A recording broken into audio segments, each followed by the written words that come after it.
La Llorona. The story has been passed down for hundreds of years throughout Mexico and the American Southwest. But in Texas, especially in communities along the Rio Grande, many people believe La Llorona isn't just folklore, she's something very real. Have you ever been driving down a lonely Texas road late at night and passed over a bridge or river that just felt different? Maybe you rolled your windows up without even thinking about it. If you grew up in Texas, there's a good chance you've heard the story of La Llorona, the weeping woman. Some people call her just a legend. Others swear they've heard her crying with their own ears. According to the legend, La Llorona was once a beautiful woman named Maria. She fell in love, had children, and for a while lived a happy life. But when her husband abandoned her, grief and anger consumed her.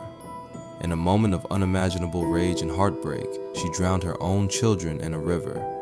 The instant she realized what she had done, she was overwhelmed with regret. Some versions of the story say she took her own life shortly afterward. When she reached the afterlife, she was told she would never find peace until she found the children she had lost. But because they were already gone, her search would never end. Condemned to wander forever, she became La Llorona, the weeping woman. People say if you're near a river, creek, or lake late at night, you might hear a woman softly crying, mis hijos, which means, my children, my children. The truly unsettling part is what comes next. Many people believe if her crying sounds close, she's actually far away.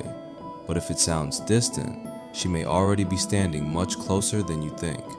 Across South Texas, stories about La Llorona have been shared from one generation to the next. Along the banks of the Rio Grande, families have claimed to hear unexplained crying after midnight. Some report seeing a woman dressed entirely in white, her face hidden by long dark hair, slowly walking along the water's edge before disappearing into the darkness. In places like Eagle Pass, Brownsville, Laredo, and other towns near the river, locals have their own versions of the legend. Some insist she appears before storms. Others believe she searches for children who wander too close to the water after dark. There are even stories from fishermen who say they heard crying echo across the river when no one else was around. Curious, they followed the sound, only to find empty riverbanks and a silence so complete it made them leave immediately. Of course, skeptics have their own explanations. Wind can carry strange sounds over water. Animals can make cries that sound eerily human. And once a legend becomes part of a community, it's easy for ordinary events to take on a supernatural meaning.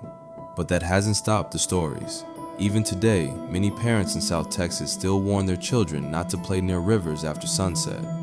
Whether it's to keep them safe around dangerous water, or because they genuinely believe La Llorona is out there, depends on who you ask. Maybe she's just one of the oldest ghost stories ever told. Or maybe somewhere along a quiet Texas river tonight, a lonely figure in white is still searching for the children she'll never find. So, what do you think?